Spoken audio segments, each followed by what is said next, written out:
Hi guys, welcome to Bite Size Excel.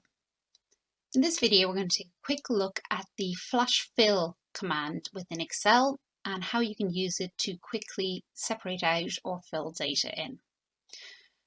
So in this instance we have a spreadsheet with an example of all American presidents, and what we want to do is we want to separate out the first name and the last name.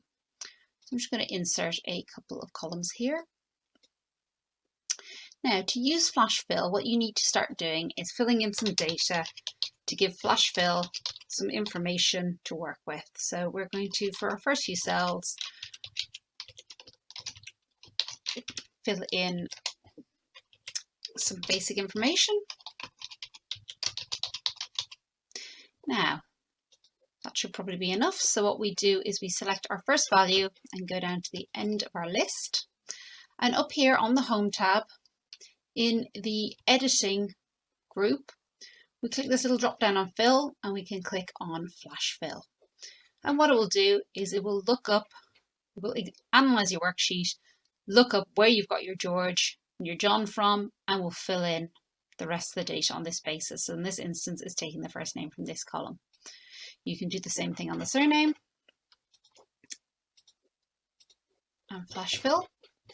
Now what you will notice is because on the first few I have literally just taken the first name up to the first space, where there are options which have, for example, a middle name here. So the Henry and the K are missing.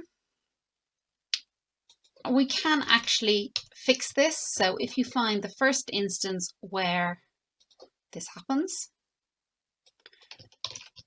or in fact probably any instance where it happens, and paste that in. If we then select our column and select flash fill, you will now find that is actually inserted those values. So if we also wanted the one with the full stop, what we would do is we would find an example of one in that format. So James K with a dot.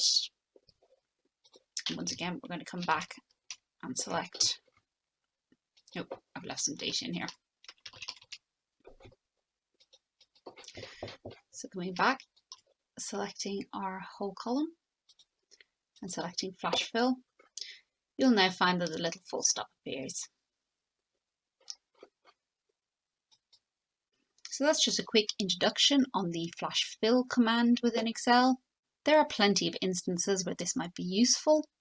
If you've got any particular questions, please do leave me a comment, and I look forward to seeing you on the next video.